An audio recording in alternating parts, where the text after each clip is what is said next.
Underwriting for CinemaKC is provided by these fine organizations.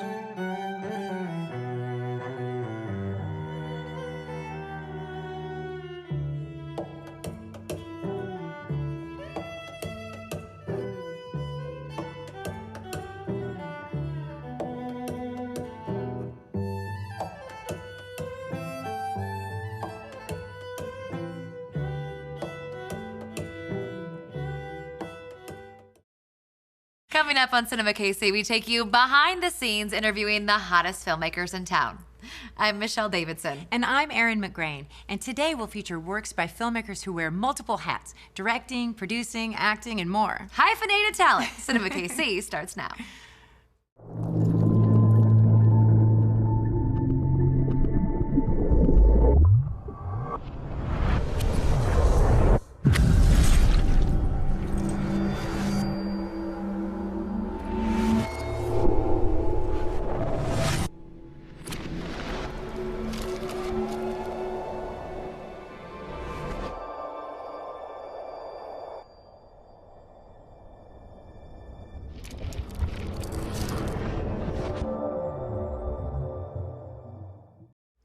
What if the world ended?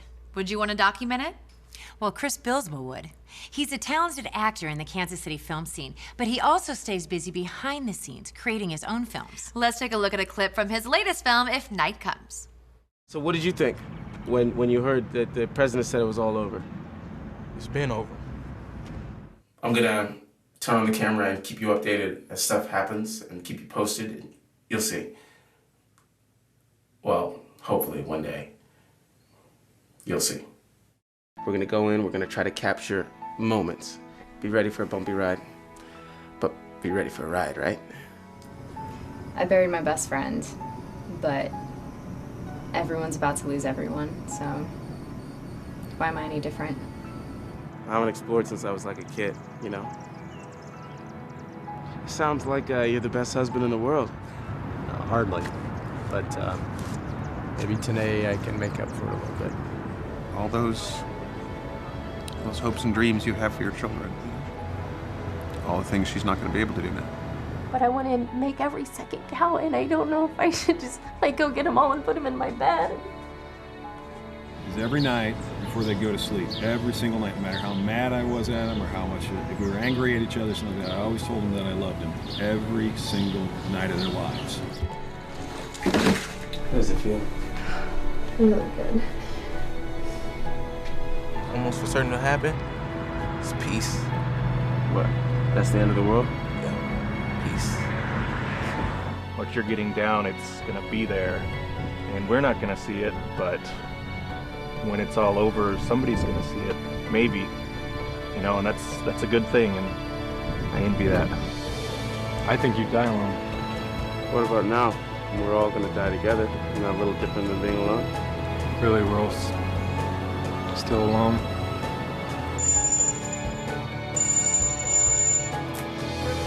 I got my Spider-Man mode. Hey, you guys are invited. Oh, yeah? Yeah. We're invited to a party, guys. Come on, man. Turn it off. Now. All right, okay. I don't really know anyone. It's like I'm looking at a ghost, almost. What? Well, you're gonna die. You're all gonna die. All right, you got us drawn in. We want to know more. What inspired this whole project? Well, it started as an episode for Bryce Young's Withered World project, which is a web series about the last day on Earth, basically. So he called me up, asked if I wanted to be a part of it, and I spent a lot of time thinking about it. And really what came to mind for me was the Mayan scare of 2012, which for me, I didn't really even consider it. But it did make me think, what would I be doing or thinking if the world was ending? And the more I thought about that, I figured you can't really beat that, as a concept. So that's where the inspiration came from. Yeah, something everybody could kind of worry about, I guess. Tell me about the style of the film. Well, very early on, I made the call to go documentary style. And I'm very blessed to know a number of really talented directors of photography that if we wanted to go epic film, they could have helped me try to achieve that, and we would have seen what we came up with. But to me, your last moments, that's about as personal and heartfelt as it gets, I think. Like what you would be doing in your last few hours when you know it's done. And when do we talk about those things? Pretty much never. But if we do, it's when somebody's talked to us, they're asking us repeatedly. So my thought was we need a documentary filmmaker to kind of guide us through these things, and as the audience, then we can just experience it through his lens. All right, we talked about your film. Let's talk about you a little bit. Can we? Is that okay? I guess, why not? Okay, you're an actor, producer, director. You really do it all. Do you have a favorite hat to wear in filmmaking? I think what really ignited the passion or whatever was acting. So that's what I always go back to, is I just enjoy bringing characters to life. But the more that I direct or produce, there's things I love about all of it. You know, especially directing, because I mean, you have a little more creative control, and it's just, I don't know, there's nothing like it. You get to be bossy when you're in charge, when Well, you're the captain of the ship, right? I leave that to the assistant director. Oh, the assistant directors. They do get to be bossy, And don't I they? do think that actors make great directors, actually. So I like to work with, actors, directors. I think it helps me. What are you working on now?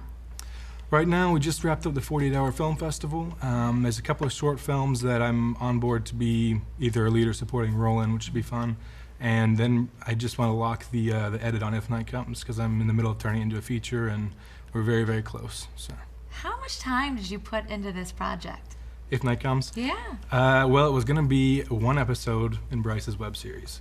It ended up being a 12-part mini-series of it almost that took us, I think it was a 16-day film shoot, and I did most of the editing now into a feature film along with Drew Martin, a good friend of mine. So it's been a long process, but it's definitely a labor of love with this project. I love how projects evolve and take on new forms. Yeah. Oh, yeah.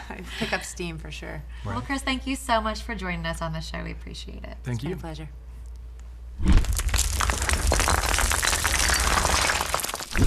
Showorama.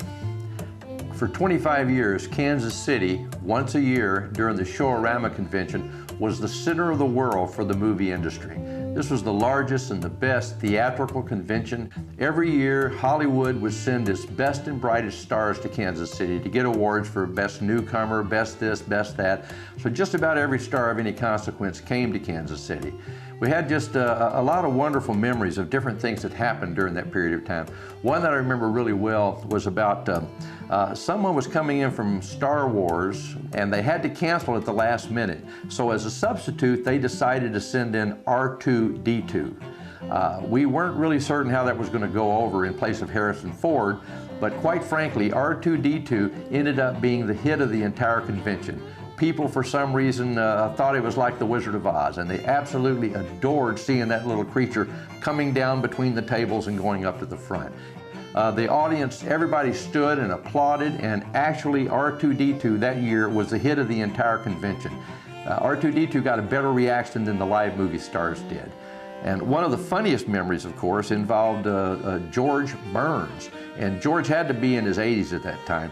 But he came into the auditorium where the presentations were being held, and he was surrounded by either 50 or 100 models in bathing suits. I forget the exact number, but man, they were just all around him. So he went up in a huge group with all these beautiful young ladies in bathing suits, finally got up to the front of the auditorium, and he had that big cigar in his mouth.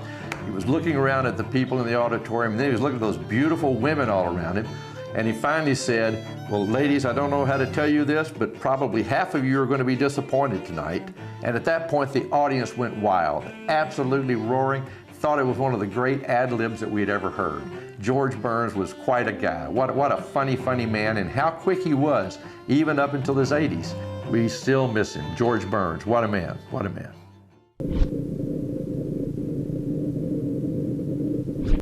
When professional funny man Joe Carey teamed up with actor Davis DeRock, hilarity ensued on screen, and it led to the Cannes Film Festival.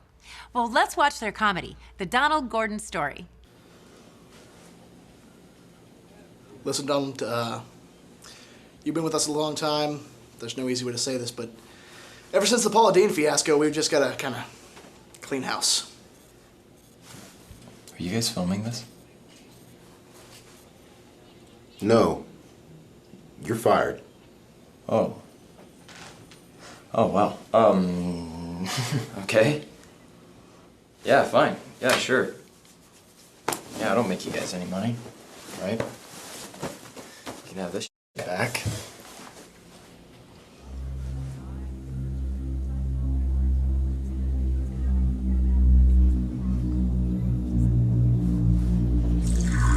This can't be happening. Oh, this can't be happening.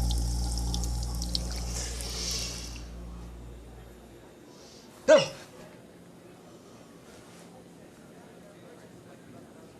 What?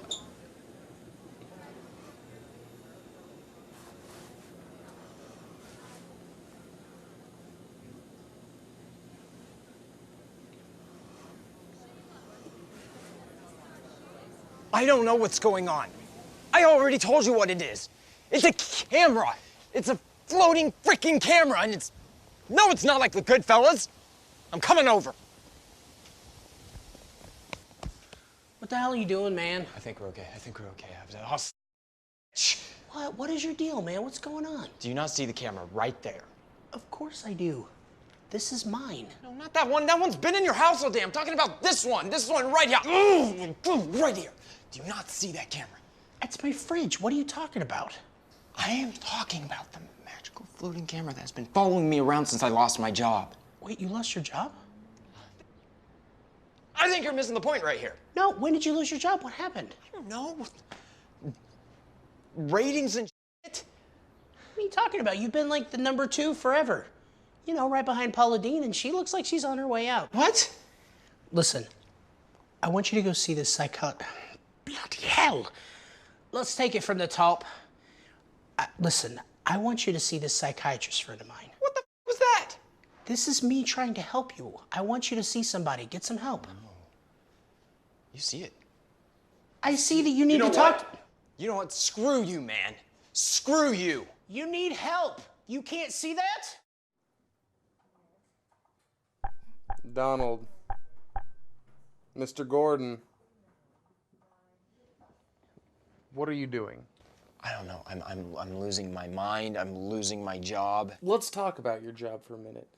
I believe that this paranoia that you're experiencing is in direct relation to you being fired from your job. I think that you've been in front of the cameras for years, and now you're mixing up your reality with reality TV. I think, you know what I'm going to do? I'm going to write you a prescription for a wonderful day. I think you need to take Katie and just enjoy yourself. Can you not see this big black of a microphone in my face? I'm sure they can take it out in post.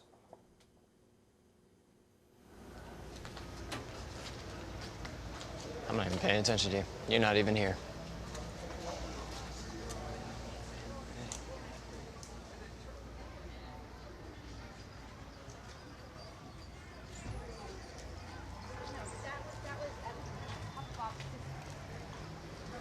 Who was that guy? Who? That guy, he just ran off. Who was that? You okay? Look like hell. Yeah, no, it's been a weird day. Oh, tell me about it. Let's go on a walk or something. Yeah, can we go somewhere that's less, smothering? Yeah, definitely. Come on.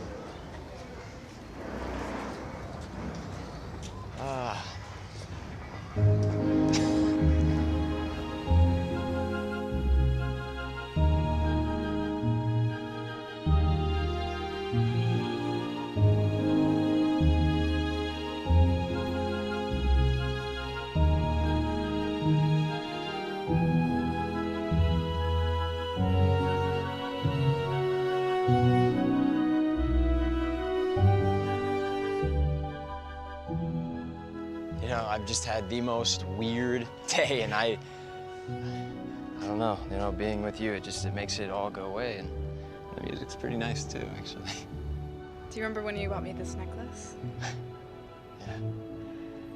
Reminds me of... Mine? It reminds me of the first time we made love. Sweet, sweet love. It reminds me of the first time we made love.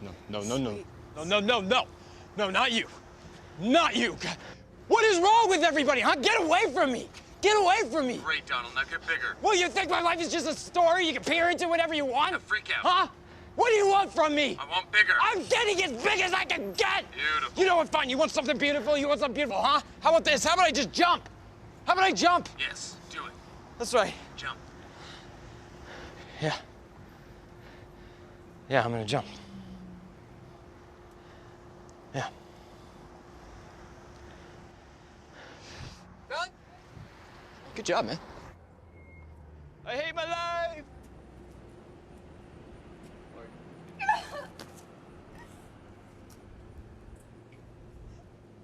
And cut. Tail slated. And that is a wrap on the Donald Gordon story. All right. Well, good work. Good work. Donald, you, sir, are a genius. I want you on my next shoot, all right? See all of the grip equipment back on the truck in at least 1 hour. 20 minutes. Last call for beverages. That's her character's name. Her real name is Becca. Work, Donald. You see that mic on here, buddy? What? Thanks. Have a great weekend. Where did this come from? Can I see the playback on the Suicide Scene? Hey. Can we see the AD Actually, and the director by Craft Services, please? Call me sometime, yeah? I'm sorry that we cut the sex scenes, but we really need the PG-13. Is anyone else on the Paramount shoot next week? Do you need any extras? Someone left the camera rolling. So funny. It was so funny, you guys. I Thank just you. loved it. Thank you. Okay, so welcome to CinemaKC, you guys. Thanks for being here. Thanks for having us. Yeah. Now, this film you made as part of the 2013 48-hour film project. Yes. So, what's it like to make a film in 48 hours? It's exhausting. Yeah. It's terrifying. I've done about 5 years of these type of things, and each one's a new adventure, and this one was the same. I mean, it's just another adventure, new problems, fun things to learn. So you had to come up with the idea and write the script in less than 48 hours, shoot it, edit, all of those things. Oh yeah, Amazing. They draw you draw the criteria there that night, and that's how you know what kind of movie you're gonna make. Yeah. So it's a lot of fun. It's once again, it's terrifying, it's stressful, but it's nothing. It's like nothing else. So. But what a great payoff to work for 48 hours and then end up at the Cannes Film Festival. Right. So this film obviously surprise. went well for you since you went to Cannes. Yeah, so absolutely. tell us a little bit about that experience. I mean, it was incredible. Just all the different filmmakers who, I mean, they all had really great movies, and everybody's got the same energy, and they're all excited about what you're doing and what everyone's doing, and just to be surrounded by that is just an incredible experience. And there's more tuxedos than you'll ever see in your life. So did you have your tuxedo in Cannes? I did not. I left it at home. Because, well, it's gray and sequin lined. Oh, I think that would look great on you. It does Did look you have a great. bow tie? Did you get a bow tie? I had to while buy you were one there? on the street there, basically. What? Yeah, they sell them like all over the place there because people just show up and don't know that you have to have its black tie. So. But how cool to go from KC to Cannes Yeah. and be inspired by all these talented filmmakers that are there and to show off your work. Like, hey, we got some talent here in Kansas City, right? Yeah. So where do you go from here? So you've been to the Cannes Film Fest. So what's next? That was it. No. Yeah, you're done. We're giving up. Retirement. Where do you go from here? Right? Just keep on making films and. And you have a great collaboration. How do you feed off each other? Do you sit in a room and kind of come up with story ideas? How does it work? Yeah, I mean, kind of just that. I mean, Yeah, it's a collaborative process. The whole thing is. I mean, you need people behind the scenes. You need people in front of camera. And the way our group usually works, it's just a fantastic. It clicks really well. Everyone seems to be on board. So. Are you two like Ben Affleck and Matt Damon kind of a combo? Coming up with ideas and Oscar is next? I'm far too bold. I'm bold. And what was the reaction to your film in Cannes? Oh, it was a wonderful reaction. People really enjoyed it. We actually have made several 48-hour collaborations with other teams from other countries where they would shoot 2 minutes and we shoot 2 minutes of it because they enjoyed our work so much that they were like, oh, that's someone we could work with. Well, we enjoy your work so much. Thank you for being on our show, and we can't wait to see what you do next. Yeah, what a fantastic stepping stone. Thank you for being on the show, and thank you for watching CinemaKC. We'll see you next time. Great job. Yeah, great to meet you. Oh.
Underwriting for CinemaKC is provided by these fine organizations.